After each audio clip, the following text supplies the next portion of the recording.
Hi అందరికీ. Cook craze corner ఛానల్‌కి స్వాగతం. ఈరోజు వీడియోలో రెసిపీ వచ్చేసి మెంతి కూర, పెసరపప్పు. ఈ కూర చాలా రుచిగా ఉంటుంది. ఇది శరీరానికి అవసరమైన ప్రోటీన్లు, ఐరన్ మరియు విటమిన్లను అందిస్తూ జీర్ణక్రియను మెరుగుపరుస్తుంది. పెసరపప్పులో ప్రోటీన్‌లు, ఇంకా మెంతి కూరలో ఐరన్ మరియు ఫైబర్ ఎక్కువగా ఉండటం వలన ఈ కూర కాంబినేషన్ చాలా బావుంటుంది. ఈ కూరని చాలా ఈజీగా ప్రిపేర్ చేసుకోవచ్చు. ఈ కూరను ప్రిపేర్ చేయడం కోసం ఒక మట్టి పాత్రను తీసుకొని, అందులో తగినంత నూనె వేసుకొని, మెంతులు, ఇంకా కొద్దిగా ఆవాలు, కరివేపాకు వేసుకొని ఒక 2 నిమిషాల పాటు వేయించుకోవాలి. అందులోనే ఒక గుప్పెడు ఉల్లిపాయ, ఇంకా 2 గుప్పెళ్ళు పెసరపప్పులను వేయించుకొని బాగా ఫ్రై చేసుకోవాలి. ఇందులోనే 4 పచ్చిమిరపకాయల ముక్కలు వేసుకొని ఒక 2 నిమిషాల పాటు మళ్ళీ వేపుకోవాలి. ఈ పెసరపప్పు అనేది ఈ నూనెలోనే వేయించుకుంటే కూర అనేది కమ్మదనంగా ఉంటుంది. ఇలా బాగా వేయించుకున్న తర్వాత ఒక పెద్ద 2 మీడియం సైజ్ ఆనియన్స్‌ని చిన్న ముక్కలుగా కట్ చేసుకొని అందులో వేసుకోవాలి.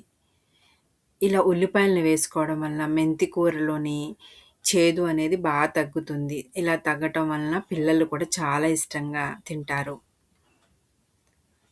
ఇందులో క్యాలరీలు కూడా చాలా తక్కువగా ఉండటం వలన వెయిట్ లాస్ అయ్యే వాళ్ళకి ఇదొక మంచి హెల్తీ ఫుడ్‌గా చెప్పుకోవచ్చు. ఇప్పుడు సన్నగా కట్ చేసుకున్న మెంతి కూరని ఈ ఆనియన్ ముక్కల్లో వేసుకోవాలి. ఇప్పుడు దీన్ని 1కి 2 సార్లు బాగా కలిసి చక్కగా ఈ ఆకు మగ్గేంత వరకు మిక్స్ చేసుకుంటూ ఉండాలి.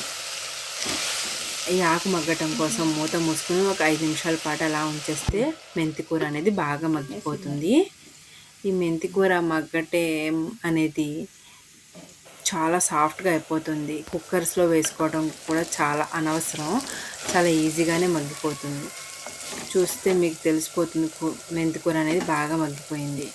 ఇప్పుడు ఇందులో ఒక 7-8 వరకు వెల్లుల్లి రెబ్బలు వేసుకొని ఒక నిమిషం పాటు బాగా మిక్స్ చేసుకోవాలి. ఇక్కడ అసలు వాటర్ ఏమీ వేయకుండా ఈ కూరను వండుతున్నాం కాబట్టి కొంచెం స్లో ప్రాసెస్‌లో చేసుకుంటున్నాము. ఇలా మెంతి కూరని చక్కగా ఫ్రై చేసుకుంటూ కూరని వండుకోవాలి. ఇప్పుడు ఇందులో సన్నగా కట్ చేసుకున్న టమాటో ముక్కలను కూడా వేసుకొని, ఇంకా రుచికి సరిపడినంత ఉప్పు, పసుపు, కారంని యాడ్ చేసుకోవాలి. ఇవన్నీ కూడా కూరలో బాగా కలిసేలాగా కలుపుకొని స్లో ఫ్లేమ్‌లో ఉంచుకునేలాగా చూసుకోండి. ఇప్పుడు మూత మూసుకొని ఒక 5 నిమిషాల పాటు అలా మగ్గించుకుంటే చాలా రుచికరమైన, ఇంకా చాలా ఆరోగ్యకరమైన మెంతి కూర, పెసరపప్పు రెడీ అయిపోతుంది. మీకు కన్సిస్టెన్సీ ఇందులో ఏం ఉండదు. ఎందుకంటే ఇందులో అసలు వాటర్ ఏమీ పోయలేదు కాబట్టి మీకు కూర చాలా పొడి పొడిగా ఉంటుంది. చూస్తే మీకు కూర చూసారా ఇప్పుడు బాగా రెడీ అయిపోయింది. దించేసే ముందు చక్కగా కట్ చేసుకున్న కొత్తిమీర పైనుంచి వేసుకొని ఒకసారి బాగా కలుపుకున్నారంటే కూర అనేది రెడీ అయిపోతుంది. ఈ కూరను మీరు రోటీలోకి కానీ, చపాతీలోకి కానీ, జొన్న రొట్టెలోకి కానీ తినొచ్చు. లేదా మిల్లెట్స్ అదే కొర్ర అన్నంలో కానీ, లేదా అన్నంలోకి కానీ కలిపి తింటుంటే చాలా రుచిగా ఉంటుంది. చూసారు కదా ఈ మెంతి కూర, పెసరపప్పు అనేది ఎలా ఉందో, చాలా పొడి పొడిగా, ఇంకా చాలా టేస్టీగా ఉంటుంది. రెసిపీ వీడియో నచ్చితే తప్పకుండా ఒక లైక్ చేయండి, షేర్ చేయండి. Please subscribe my channel and thanks for watching.